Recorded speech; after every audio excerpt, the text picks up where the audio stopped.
आज एक और बड़ा मामला अहम है और वो है अलकादर ट्रस्ट केस के हवाले से। इसकी भी बात करेंगे क्योंकि इमरान खान गिरफ्तार होने के बाद अदालती हुक्म पर रिहा तो हो गए, लेकिन मुस्तकिल कोई ना कोई केस इमरान खान से जुड़ा रहता है। आज भी 8 मुकदमात में जमानत के बाद नैब में वो पेश हुए, जहां सवालनामा थमा दिया गया। दीगर अदालतों में क्या कुछ होता रहा है, आपको एक रिपोर्ट दिखाते हैं, कोर्ट रिपोर्ट, उसके बाद वापस आएंगे, फिर मजीद बात होगी। 9 मई वो दिन है जब अलकादर ट्रस्ट केस में पीटीआई चेयरमैन इमरान खान गिरफ्तार हुए और चंद ही दिन में इमरान खान अदालती हुक्म पर रिहा हो गए। लेकिन इस दिन ने सियासी हालात बदल कर रख दिए। तब से अदलिया खबरों की महवर बनी हुई है। आज भी इमरान खान इस्लामाबाद की एंटी टेररिस्ट कोर्ट पहुँचे, जहाँ अदालत ने 8 मुख्तलिफ मुकदमात में उनकी अबूरी जमानत में तोसी कर दी। जिसके बाद इमरान खान अलकादर ट्रस्ट केस की तहकीकात के सिलसिले में नैब के सामने पेश हुए, जहां नैब की कंबाइंड इन्वेस्टिगेशन टीम ने इमरान खान को शामिल तफ्तीश करते हुए सवालनामा दे दिया।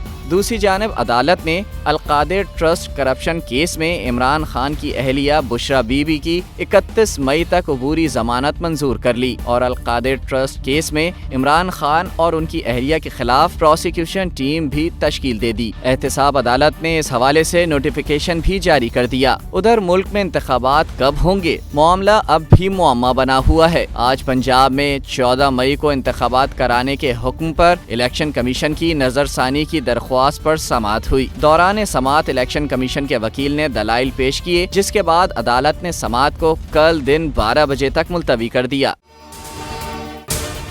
अगर आपको ये वीडियो पसंद आई है तो सब्सक्राइब कीजिए और बेल आइकॉन को प्रेस कीजिए। सब्सक्राइब करें और बेल दबाएं ताकि कोई खबर रह न जाए।